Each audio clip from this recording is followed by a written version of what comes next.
Hello Chhattisgarh. Good morning बच्चों, कैसे हैं आप सब लोग। और मैं आज आपके लिए कक्षा 10वीं के विज्ञान का चौथा लेक्चर आपके लिए लेकर आया हूं। ठीक है। और बच्चे, मैं आपको इसमें 3-4 वीडियो अपलोड किए हैं चैनल में, तो आप उसको जाके देखिए। और आज जो मैं पढ़ाने वाला हूं आपका नेक्स्ट भाग है, जो कि आपका पीएच है। तो मैंने पीएच का इंट्रोडक्शन, थोड़ा सा बेसिक जानकारी आपको पिछले वीडियो में दे दिया था। आज मैं थोड़ा सा आपको पीएच का इंपॉर्टेंस बताऊंगा, जो कि आपके चैप्टर में है, जो कि आपके सिलेबस में है। ठीक है, चलिए चलते हैं। तो ये है आपका हमारे YouTube channel Rao classes group, और ये मिशन छत्तीसगढ़। ये दोनों पेज को आपको इंस्टाग्राम और इसमें YouTube में फॉलो करना है।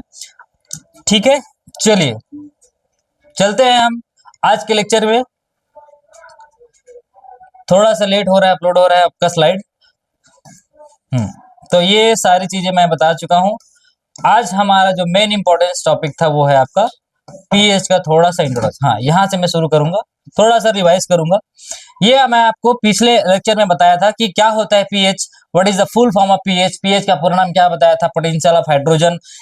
कैसे स्केल्स होते हैं, जैसे यहाँ पे देखिए 0 से लेकर 7 तक, यानी कि 0 से लेकर 7 तक अम्लीय होते हैं, 7 से लेकर 14 तक क्षारीय होते हैं। ये सारी चीजें मैंने आपको बता चुका हूँ। ये कुछ कलर्स हैं, जैसे जैसे जैसे आपका कलर्स बदलते जाते हैं, रंग बदलते जाते हैं, आपका पीएच का मान जो है बढ़ते जाता है। ये सारी चीजें मैंने बता चुका हूँ। ठीक है, चलिए अब आज चलते हैं हमारा कुछ। हाँ, ये भी थोड़ा सा ग्राफिकल रिप्रेजेंटेशन है। यहाँ पे आपको कुछ हिंदी इंग्लिश में लिखा हुआ दिखाई दे रहा है। मैं इसको थोड़ा सा अंग्रेजी में, सॉरी हिंदी में बता दूंगा। ठीक है, जैसे कि यहाँ पे लिखा है स्ट्रॉन्ग एसिड, तो इसको क्या बोलते हैं हम लोग, इसको बोलते हैं प्रबल अम्ल। ये बताया था मैं, प्रबल अम्ल, जिसका पीएच मान कम होता है, यानी कि 0 से लेके 1 2 3, अगर पीएच बढ़ते जाता है तो आपका अम्लता का जो क्या बोलते हैं शक्ति है, सामर्थ्य है, वो क्या हो जाता है, कम होते जाता है। इधर देखो क्या लिखा है, वीक एसिड, यानी कि क्या है आपका दुर्बल अम्ल, दुर्बल अम्ल। ठीक है, चलिए अब वैसे क्षार के केस में क्या होता है, 7 से लेके आपका 14 तक के जो है वो आपका इधर क्या है, क्षारीयता का क्रम क्या हो जाता है, बढ़ते जाता है। इधर देखिए ये स्ट्रॉन्ग लिखा है, स्ट्रॉन्ग यानी कि ये क्या है, प्रबल क्षार है, प्रबल क्षार। ठीक है, अब ये प्रबल और दुर्बल किसके ऊपर निर्भर करता है, ये भी बताया था भाई। जिसमें ज्यादा H+ आयन होंगे, क्या लिखा है देखो, इंक्रीजिंग H+ आयन, यानी कि H+ आयन का बढ़ता क्रम। क्या है ये, इंक्रीज मतलब क्या होता है, बढ़ता क्रम। और अगर आपका OH- आयन अगर बढ़ेगा तो आपका क्या कहलाएगा, वो क्षार कहलाएगा, और वो प्रबल क्षार कहलाएगा। क्या कहलाएगा, प्रबल क्षार। ये सारी चीजें मैं आपको बताया था। ठीक है, चलिए यहाँ पे देखिए एक बहुत अच्छा आपको डायग्राम दिख रहा है, चित्र दिख रहा है, कार्टून दिख रहा है, बहुत अच्छा आपको लगेगा। यहाँ पे देखिए एकदम मोटा ताजा आदमी, ये क्या है आपका, स्ट्रांग है, क्या है, प्रबल है। ठीक है, और ये देखो आपको सुखड़ा सा दिख रहा है, सुखड़ू सा। ठीक है, ये क्या है आपका, दुर्बल है। ठीक है बच्चों, तो ये है आपका स्ट्रॉन्ग हाइड्रोक्लोरिक एसिड। देखो ये क्या है, वीक एसिड है, दुर्बल है। ठीक है, दुर्बल है भाई, खाओगे पियोगे नहीं तो क्या हो जाओगे, पतला हो जाओगे। ठीक है, ये देखो दुर्बल है। वैसे देखो क्षार के केस में, क्षार के केस में कैसे देखो, क्षार क्या है, मैग्नीशियम हाइड्रोक्साइड। ठीक है, मैग्नीशियम हाइड्रोक्साइड जो है क्या है, दुर्बल क्षार है, सॉरी क्या है, दुर्बल क्षार है, दुर्बल क्षार। ये दिख रहे हैं, ये दुर्बल अम्ल है, ये क्या है, दुर्बल अम्ल है, और ये क्या है, दुर्बल क्षार है। वैसे ही देखो ये क्या है आपका, सोडियम हाइड्रोक्साइड, इसका फार्मूला क्या होता है, NaOH। ये क्या है, प्रबल क्षार है, स्ट्रॉन्ग बेस है। ठीक है, तो इसका पीएच क्या है, देखो इसका पीएच क्या है तुम्हारा, 14 दिख रहा है भाई। जिसका ज्यादा पीएच बोला था मैं, उसका ज्यादा क्या रहेगा, दुर्बल, सॉरी जिसका ज्यादा पीएच रहेगा क्षार के केस में, क्या रहेगा, ज्यादा प्रबल रहेगा। और ये देखिए इससे कम है तो कम है, क्या रहेगा भाई, कम है तो दुर्बल है। ठीक है, वैसे ही देखिए अम्ल गैस में, इसका देखो इसका पीएच कम है, लाल दिख रहा है, एकदम कम, मतलब जितना ज्यादा कम उतना ज्यादा क्या, अम्ली। वो बताया था मैं आपको। और जितना बढ़ते जाएगा तो इसका जो दुर्बलता है, देखो दुर्बल हो गए, कैसे, क्योंकि इसका पीएच क्या हो गया, 4 हो गया। ठीक है, तो चलिए इतना हो गया। अब आपको नेक्स्ट देखेंगे, कुछ हमारे पास यौगिक है, कुछ कंपाउंड है जिसका पीएच हमको दिया गया है टेबल में, तो वो देखेंगे। ये देखिए इसमें थोड़ा सा इंग्लिश में लिखा हुआ है, कोई दिक्कत नहीं है, मैं आपको हिंदी में बताते जाऊंगा। यहाँ पे लिखा है देखो, pH value of some common substance. Substance का मतलब क्या होता है? सब्सटेंस का मतलब होता है आपका यौगिक या कंपाउंड जो भी है, ठीक है। तो देखिए इसमें लिखा है बच्चों, concentrated hydrochloric acid, concentrated hydrochloric acid, ठीक है। 0 से लेके 1 मतलब एकदम ज्यादा स्ट्रॉन्ग, एकदम ज्यादा स्ट्रॉन्ग, एकदम ज्यादा प्रबल। डाइल्यूट हाइड्रोक्लोरिक एसिड 1 हो गया इसका pH. Gastric juice, gastric juice यानी कि जो हमारे पाचन रस होते हैं ना, उसमें डाइजेस्टिव जूस इन स्टमक। फिर आता है लेमन जूस, देखो पीएच क्या हो रहा है, थोड़ा सा बढ़ रहा है। विनेगर, विनेगर मतलब क्या? एसिटिक एसिड, सिरका। टोमेटो जूस, टमाटर का जूस का पीएच कितना होता है? 4। कॉफी, कॉफी का पीएच देखो भाई 6 होता है। सॉफ्ट ड्रिंक, सॉफ्ट ड्रिंक मतलब बताया था आपको, Pepsi, Coca Cola, Thums Up, ये सब क्या है हमारा? Soft drink. उसी तरीके से आपका मिल्क, मिल्क का पीएच कितना है? 6.5। थोड़ा सा ये क्या हो रहा है? क्षार की ओर जा रहा है। और प्योर वाटर यानी कि शुद्ध पानी, शुद्ध पानी का पीएच होता है आपका क्या होता है? 7, ठीक है। शुद्ध पानी का पीएच आपको देखने को मिलेंगे 7, ठीक है। अब देखते हैं कुछ आपका और है इसमें। सलाइवा, सलाइवा मतलब क्या होता है बच्चों? लार। लिख देता हूं मैं आपको, साथ साथ अगर आप नोट्स बनाते चलेंगे तो आप लिख सकते हैं यहाँ पे सलाइवा मतलब क्या होता है? लार, ठीक है। उसका पीएच देखो थोड़ा सा क्या हो जा रहा है? बेसिक जा रहा है, क्षारी जा रहा है। वैसे आफ्टर मिल्स, बिफोर मिल्स और आफ्टर मिल्स। भाई आफ्टर मिल्स मतलब खाना खाने के बाद, तो देखो इसका खाना खाने के बाद थोड़ा सा पीएच क्या हो जा रहा है? कम हो जा रहा है। फिर ब्लड, हाँ ये बहुत इंपॉर्टेंट है, ब्लड का पीएच पूछा जाता है एग्जाम में, रक्त का पीएच मान बताइए, तो देखिए थोड़ा सा क्या है? क्षारी है, 7.4, यानी कि ये अम्लीय नहीं है। फिर आता है एग, एग का पीएच देखिए, अंडा 7.8, थोड़ा सा क्या है? क्षारी मीडियम है। टूथपेस्ट, टूथपेस्ट जानते हो बच्चों, रोज करते हैं सुबह सुबह भाई टूथपेस्ट, तो टूथपेस्ट का मतलब क्या? दंत मंजन बोलते हैं, ठीक है। फिर आता है बेकिंग सोडा, बेकिंग सोडा क्या यूज करते हो आप? भजिया बनाते हो ना, हाँ तो बेकिंग सोडा उसे भी यूज करते हैं भाई, भजिया बनाने में, ब्रेड बनाने में। चलिए, वॉशिंग सोडा, वॉशिंग सोडा क्या है भाई? कपड़ा धोने का, संडे का दिन है, कपड़ा धोएंगे बच्चों, तो वॉशिंग सोडा में संडे कपड़ा धोते हैं ना भाई। उसका पीएच देखिए क्या है? बढ़ रहा है, क्षार है ये, क्षार, ठीक है। ये क्या है? क्षार है। फिर आता है milk of magnesia, milk of magnesia का पीएच देखिए 10.5। आगे मैं इसका चित्र भी दिखाऊंगा, मिल्क ऑफ मैग्नीशिया क्या होता है, कब यूज करते हैं। हाउस होल्ड अमोनिया, घरों में यूज करते हैं। डाइल्यूट सोडियम हाइड्रोक्साइड, और सबसे हाईएस्ट जो बोला था मैं, कंसंट्रेटेड सोडियम हाइड्रोक्साइड, जो कि ये आपको चित्र दिखाया था ना, ये मोटा ताजा, ये दिख रहा है, इसका पीएच देखिए कितना होता है? 14, यानी कि सबसे स्ट्रॉन्ग है। सोडियम हाइड्रोक्साइड को अगर ऐसे हाथ में लोगे तो आपका हाथ जो है जलता है, जलने लगता है, क्योंकि बहुत स्ट्रांग होता है, ठीक है, बहुत प्रबल होता है। तो चलिए, इस तरीके से आपको ये दिख रहा है। 7 आपका है न्यूट्रल यानी कि उदासीन, और इधर आपका 7 से पहले है पूरा एसिडिक, अम्लीय, और 7 के बाद है आपका क्षारीय, ठीक है बच्चों। तो इतना हो गया आपका कुछ पीएच वैल्यू मैंने आपको बताया। कुछ कुछ आप इसमें याद रख सकते हैं, जैसे कि इंपॉर्टेंट के लिए बताया मैं, ब्लड का पीएच होता है 7.4। उसी तरीके से आपका लेमन जूस है, ठीक है, टोमेटो जूस है। तो ये आपका अम्लीयता के क्रम में पीएच का वैल्यू बताए गए हैं कि आपका पीएच जो है ये कैसे नापे होंगे। मैं आपको बताया था पिछले लेक्चर में, पीएच मीटर आता है, डिजिटल पीएच मीटर, यानी कि जिस भी सॉल्यूशन में उस पीएच मीटर को हम ऐसे डीप करते हैं तो वो बता देता है कि इस विलियन का पीएच जो है इतना इतना है, इतना पॉइंट, इतना दशमलव, इस तरीके से हम उसको चेक करते हैं। चलिए नेक्स्ट, अब हम आगे देखेंगे, आगे देखेंगे दैनिक जीवन में पीएच का महत्व। दैनिक जीवन में पीएच का महत्व क्यों, हमारा ये जो पीएच है हमारे बुक में, हमारे सिलेबस में क्यों रखा गया है, क्या क्यों जानना जरूरी है हमको पीएच। चलिए तो देखते हैं, पीएच मान किसी भी पदार्थ की अम्लीयता व क्षारीयता, मैं बार बार बोल रहा हूं अम्लीयता व क्षारीयता, यानी कि कितना अम्लीयता है उसमें, कितना क्षारीयता है उसमें, उस शक्ति को, उस सामर्थ्य को समझने में हमको क्या करता है, ये जो पीएच है, जो पोटेंशियल ऑफ हाइड्रोजन है, वो हमको मदद करता है। हमारे शरीर में भी ऐसे कई द्रव हैं जिसका विशिष्ट पीएच होता है भाई, जिसका विशिष्ट पीएच होता है, और इस पीएच के अनुसार ही हमारे शरीर की जैव रासायनिक क्रियाएं, जैव रासायनिक क्रिया यानी कि बायोकेमिकल जो रिएक्शन होती है वो संचालित होती है। हमारे आसपास पानी, मिट्टी आदि का पीएच हमारे दैनिक जीवन में बहुत महत्वपूर्ण महत्वपूर्ण भूमिका निभाते हैं। आइए कुछ उदाहरण से समझे। तो इसका मैं आपको एग्जाम्पल बताते जाता हूं कि सर पहला जो एग्जाम्पल है, पहला जो उदाहरण पीएच में कहाँ पे हमारे दैनिक जीवन में काम आता है।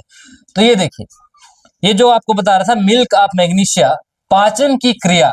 हम जब खाना खाते हैं तो खाना पचता है, तभी तो हमको ऊर्जा मिलती है, एनर्जी मिलती है, जिससे हम काम करते हैं। तो वो पीएच कैसे हमारे दैनिक जीवन में जो पाचन की क्रिया है उसको क्या करता है, सहायता करता है। तो देखिए हमारा अमाशय, अमाशय मतलब पेंक्रियाज, तनु हाइड्रोक्लोरिक अम्ल का स्राव करता है। क्या करता है, HCl हाइड्रोक्लोरिक एसिड जो है हमारे बॉडी में वो सीक्रेट करता है, ठीक है। और यह अमाशय को किसी प्रकार की हानि पहुंचाता, यह अमाशय को किसी प्रकार की हानि नहीं पहुंचाता, बल्कि भोजन की पाचन में सहायता करता है, ठीक है। भाई अब बोलोगे हाइड्रोक्लोरिक एसिड सर स्ट्रांग होता है, अगर हम उसके संपर्क में आते हैं तो ये जलता है हाथ वगैरह, तो ये नहीं है। हमारे बॉडी में जो HCl है वो क्या है, एक प्रकार से तनु है। तनु मतलब क्या है, फीका है, उसमें डाइल्यूट है। तो ये हमारे भोजन को पचाने में सहायता करता है। अपच की स्थिति में, अपच मतलब जैसे कि इनडाइजेशन हो गया, कभी कभी खाना ज्यादा खा लिया, पच नहीं पाया, अच्छे से नींद नहीं आया, सो नहीं पाए, तो अधिक मात्रा में जो HCl है वो क्या होता है, बॉडी में सीक्रेट होता है, जिसके कारण जलन होता है। बोलते हैं ना पेट दर्द हो रहा है यार, ज्यादा खाना खा लिया, पच नहीं पाया। तो इस टाइप के जब सिचुएशन क्रिएट होता है, बॉडी में जलन होता है, दर्द होता है, ठीक है। तो अधिक अम्ल को प्रति अम्ल जैसे कि दुर्बल क्षारकों द्वारा उदासीन किया जाता है। मैं बताया था जब अम्ल ज्यादा हो जाता है, अम्ल ज्यादा हो जाता है तो उसको उदासीन करने के लिए उसको क्या मिलाते हैं, क्षार मिलाते हैं। इसीलिए हम क्या करते हैं, देखिए यहाँ पे milk of magnesia is a medicine है, ये क्या है, दवाई है। दवाई में क्या मिला है, क्षार मिला है, इस दवाई में क्षार मिला है। और मैग्नीशियम हाइड्रोक्साइड क्या है, मैग्नीशियम हाइड्रोक्साइड, ठीक है, मैग्नीशियम हाइड्रोक्साइड इसका फार्मूला होता है मैग्नीशियम हाइड्रोक्साइड। तो ये क्या है तुम्हारा, ये क्या है तुम्हारा, क्षार है। तो इसको हम क्या करते हैं, दवाई के रूप में लेते हैं, और क्या करता है, हमारे पेट को ठीक करता है। कैसे ठीक करता है भाई, उदासीन करेगा। अम्ल और क्षार क्या मिलकर क्या बनाते हैं, बताया था। अम्ल और क्षार मिलकर क्या बनाता है, लवण और जल। तो ये हो गया हमारा उदासीनीकरण अभिक्रिया। वैसे एक एंटा एसिड टेबलेट है, ये आपको दिख रहा हो, क्या लिखा है देखो, एंटा एसिड टेबलेट। इसको कब यूज करते हैं, इसको कब यूज करते हैं, इनडाइजेशन यानी कि अपच की स्थिति में। आप मार्केट में जाइएगा, दवाई मेडिकल जाइएगा, जब आपको एसिडिटी हो रहा है तो बोलना सर एंटा एसिड की टेबलेट दीजिए, मेरे बॉडी में क्या हो गया है, ज्यादा HCl सीक्रेट हो रहा है क्योंकि मुझे अपच की स्थिति हो गई, ज्यादा खाना खा लिया है। तो पहला अब कैसे पता, पीएच का इंपॉर्टेंस देखिए, आपको पता चल गया कि आपकी पाचन की क्रिया में कुछ तो गड़बड़ी है, तो आपका पेट दर्द हो रहा है, पेट जलन हो रहा है, और आप क्या करोगे, ये टेबलेट लोगे। तो बच्चों जब पढ़ोगे इसको तब तो जानोगे ना भाई कि क्या इंपॉर्टेंस है पीएच का। ऐसी थोड़ी है कि एग्जाम में लिख दिया आ गया पीएच, वो सब अलग बात है, लेकिन आपको जानना है इंपॉर्टेंस ऑफ पीएच। तो पहला उपयोग है आपके दैनिक जीवन में कि आपको अगर अपच हो गया, ज्यादा खाना खा लिए, या कुछ ऐसी स्थिति में पेट जलन हो रहा है, तो आपको जाना है कि कुछ तो हुआ है जिससे हमारा पेट का पीएच जो है गड़बड़ा गया है। चलिए ठीक है भाई। दूसरा आता है रक्त का पीएच और जैविक क्रियाएं, ये भी बहुत इंपॉर्टेंट है भाई बायोकेमिकल रिएक्शन हो रहा है हमारे शरीर में, इतना बड़ा शरीर है, इसमें बहुत सारे केमिकल रिएक्शन है, रासायनिक क्रिया हो रहा है, तो कुछ तो उसमें पीएच जरूरी है। तो देखिए मैं आपको बताया था कि रक्त का पीएच 6.8 से 7.8 के बीच होता है। क्या होता है, 6.8 से 7.8 के बीच होता है, ये आप नोट कर लीजिएगा, एग्जाम में पूछते हैं। तो ये जो पीएच होता है बहुत उपयुक्त होता है हमारे रासायनिक अभिक्रिया को करने के लिए। पीएच मानों के बीच रक्त प्लाज्मा और सीरम में अधिकतर रसायन का उचित संतुलन बना रहता है। अगर कुछ भी पीएच में गड़बड़ी हुआ तो आपको समझ आ जाएगा, डॉक्टर के पास जाएंगे। उदाहरण के लिए अम्लीय माध्यम में ही हीमोग्लोबिन के अणु की आकृति बदल जाती है और ये अणु ऑक्सीजन अच्छी तरह से ग्रहण नहीं कर पाते। ज्यादा अगर अम्लीय हो गया तो आपका ऑक्सीजन मॉलिक्यूल जो कि O2 है वो आपका हीमोग्लोबिन के साथ, जो Hb लिखते हैं जिसको क्या बोलते हैं, हमारे रक्त में क्या पाया जाता है, हीमोग्लोबिन। हीमोग्लोबिन का रंग क्या होता है, हीमोग्लोबिन का रंग होता है लाल, ठीक है। तो हीमोग्लोबिन का आपका जो रंग है वो लाल होता है और वो ऑक्सीजन के साथ जुड़ता है। कब जुड़ता है, आपका अम्लीय माध्यम में नहीं, थोड़ा सा क्षारीय माध्यम यानी कि 6.8 से 8.8 इसलिए रक्त का पीएच इस स्तर से कम अर्थात अम्लीय नहीं होना चाहिए। अगर आपका बॉडी का रक्त का पीएच अम्लीय हो रहा है तो आपको कुछ ना कुछ क्या है, कुछ में आपके बॉडी में कमी है, कुछ ना कुछ बीमारी है, ये आपको जानना है। तो समझ आया बच्चों, कितना होना चाहिए 7.8 यानी कि 6.8 से 7.8 तक आपका रक्त का, ब्लड का, खून का पीएच होना चाहिए। चलिए नेक्स्ट हम इसका इंपॉर्टेंस देखेंगे अपनी डेली लाइफ में। ये आपको दिख रहा होगा, क्या है भाई, कोलगेट। भाई कोलगेट ही है, कोलगेट कंपनी का कोलगेट है, ठीक है। तो देखो लार का पीएच, लार भी बहुत इंपॉर्टेंट है हमारे डेली लाइफ में, हमारे बॉडी के लिए। लार से बहुत आपको भाई खाना कैसे पचता है, जब हम खाते हैं तो ये बहुत इंपॉर्टेंट है लार। तो देखिए इसमें लिखा है हमारे दांतों का इनेमल, इनेमल मतलब जिसमें ये लगा रहता है दांत, कैल्शियम फास्फेट से बना रहता है। कैल्शियम फास्फेट से, किससे बना रहता है, कैल्शियम फास्फेट। लिख लीजिए, नोट कर लीजिए, बहुत इंपॉर्टेंट है। यह कठोर पदार्थ पानी में घुलता नहीं है। नहीं तभी तो हमारा दांत नहीं घुलता क्या, नहीं तो दांत घुल जाता तो सब दांत ही नहीं बचता, ठीक है। हमारे मुंह के अंदर उपस्थित लार का पीएच होता है 5.5 यानी कि 5.5 से कम होता है, तब दांतों में सड़न प्रारंभ होती है। मैं क्या बोला, आपका जो लार का पीएच है 5.5 या 6 से आपका ये मेंटेन होना चाहिए, ठीक है। इससे बचने के लिए हमें प्रतिदिन दांतों को क्षारकीय दंत मंजन से साफ करना चाहिए। आपके बोलते हैं ना, क्या आपके टूथपेस्ट में नमक है, बिल्कुल है, तभी तो हमारा टूथपेस्ट में हमारा अच्छा है भाई, ठीक है। तो यहाँ पे लिखा है, देखिए आप पढ़ सकते हैं बच्चों, टूथपेस्ट इज स्लाइटली बेसिक, नहीं कि थोड़ा सा क्षारकी होता है, ऐसा नहीं कि एकदम क्षारी वाला आपका टूथपेस्ट ला लिए। ये क्या करता है, दांत को झड़ने से रोकता है। क्यों भाई, इसमें क्या रहता है, ये जो कोलगेट जो दिख रहा है इसमें क्या रहता है, कैल्शियम फास्फेट रहता है, ठीक है। तो ये टूथ डिके यानी कि दांत को झड़ने से बचाता है। कैसे करता है, न्यूट्रलाइज करता है। न्यूट्रलाइज करेंगे तभी तो ना भाई, मान लीजिए आपका पीएच 5.5 है बोला मैं, दांत का, लार का, अब और अम्ली दोगे इसको तो अम्ल और खराब हो जाएगा। तो ऐसा कुछ हम कोलगेट करेंगे, ऐसा कुछ कोलगेट करेंगे जिसमें क्या रहे, क्षार रहे। क्या रहे भाई, क्षार, ठीक है। चलिए ये देखो टूथ डिके स्टार्ट जब होता है तो यहाँ देखिए ऐसे कुछ चिन्ह बना हुआ है, दांत जो है झड़ने लगता है, ठीक है। और ये जहाँ पे टच होता है ना, हमारा जो दांत लगा रहता है वो क्या होता है, हिलने लगता है। तो इस तरीके से आपका पीएच का इंपॉर्टेंस है आपके बॉडी में, मुंह में लार का पीएच जो है इतना मेंटेन होना चाहिए। चलिए अब देखते हैं आगे। पीएच और पौधों, चौथा पॉइंट है पीएच और पौधों व जंतुओं की आत्मरक्षा। अब देखिए भाई ये सेल्फ डिफेंस में भी काम करता है। सो जो पीएच का इंपॉर्टेंस देखिए, कुछ पौधों जैसे बिच्छू पौधे में बारीक एवं चुभने वाले रेशे या रोम होते हैं। देखो ये दिख रहा है रोम, जब भी कोई मनुष्य या जंतु इनके संपर्क में आता है तब ये उनके शरीर में चुभकर फार्मिक अम्ल छोड़ते हैं। देखिए फार्मिक अम्ल, ये तो आपको बताया था मैं, चींटी वगैरह, जब चींटी को अगर परेशान करोगे तो काटेगा और फार्मिक अम्ल आपके बॉडी में छोड़ेगा, जिससे जलन और दर्द का अनुभव होता है। इससे पौधा खाए जाने से बच जाता है। भाई सोचो पौधों के पे भी वो क्या है, एकदम से मतलब पावर दिया गया है, गॉड गिफ्टेड है कि इसको अगर कोई डिस्टर्ब करेगा तो आप इसमें क्या कर देना भाई, फार्मिक अम्ल छोड़ देना, ठीक है। और मधुमक्खी भी डंक मारने पर एक अम्ल का स्राव करती है, जिसके कारण भी दर्द एवं जलन का अनुभव होता है। इस प्रकार पौधे तथा जंतु भी अपनी रक्षा करते हैं, अपनी रक्षा। देखो ये देखो मधुमक्खी काट रहे लड़की को तो कैसे दिख रहा है, फूल रहा है इसका भाई। और ये देखिए पूरा चेहरा स्वेलन हो रहा है, स्किन कॉस हो रहा है।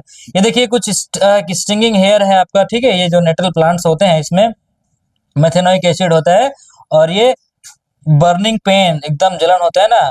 तो बच्चों मैं आपको बता रहा हूँ एग्जांपल्स के लिए, अगर आप गांव के बच्चे गांव में रहते हो, गांव में जानते हो, तो एक केवाच करके आता है, ठीक है, जानते हो, वो देखने वैसे हाथ में जब आता है तो खुजली होता है, जलन होता है, तो उसमें कांटा कांटा रहता है, ठीक है, ये जानते होंगे आप लोग, बिल्कुल जानते होंगे। तो इस तरीके से आपका पीएच जो है आत्मरक्षा के लिए भी काम करता है, उसमें उनको हेल्प होता है। चलिए अब कुछ एक आध और बचा होगा आपका लास्ट, मिट्टी का पीएच। हाँ ये बहुत इंपॉर्टेंट भाई, हम सब लोग क्या है भाई, किसान के बेटे हैं।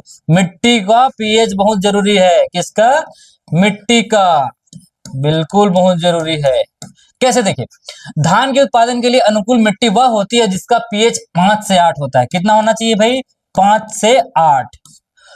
मिट्टी का पीएच इस स्तर से ज्यादा या कम होने पर फसल का उत्पादन प्रभावित ना हो, इसके लिए किसानों द्वारा खेतों में खाद या चूना देखना चूना या राख डालते हैं। देखो ये देखो, एक किसान है वो क्या डाल रहे हैं, राख डाल रहे हैं। क्यों भाई, अम्ल अगर ज्यादा हो गया, आपका मिट्टी का अम्ल ज्यादा हो गया, तो उसको उदासीन करने के लिए आपको क्या डालना है, बोला था मैं, क्षार। अम्ल और क्षार की क्रिया उदासीनीकरण की क्रिया है, ठीक है। तो इस प्रकार हाइड्रेंजिया का फूल मिट्टी की अम्लीता के अनुसार ही अपना रंग प्रदर्शित करता है। जब मिट्टी अम्ली होती है तो यह नीला रंग, तथा जब मिट्टी हल्की क्षारी होता है तो एक गुलाबी रंग होता है। दिख रहा है ये, ऐसे पूरा आपको दिख रहा है। ये देखो एक किसान है, वो क्या कर रहा है, किसान क्या कर रहा है, आपका खेत में स्लेक्ट लाइम डाल रहा है। स्लेक्ट लाइम मतलब होता है चूना, ठीक है। तो देखना, पूछना अपने घरों में कि अपने मम्मी पापा पूछना कि जब मिट्टी में ज्यादा अम्ली हो जाते हैं तो क्या डालते हैं, तो बताएंगे उन लोग कि हम लोग राख डालते हैं या चूना डालते हैं। देखो उन लोग क्या है, पीएच वगैरह तो नहीं जानेंगे, लेकिन उनको पता है कि इससे डालने से क्या होता है, उत्पादन क्षमता बढ़ता है। भाई ये तो वैज्ञानिक कारण है।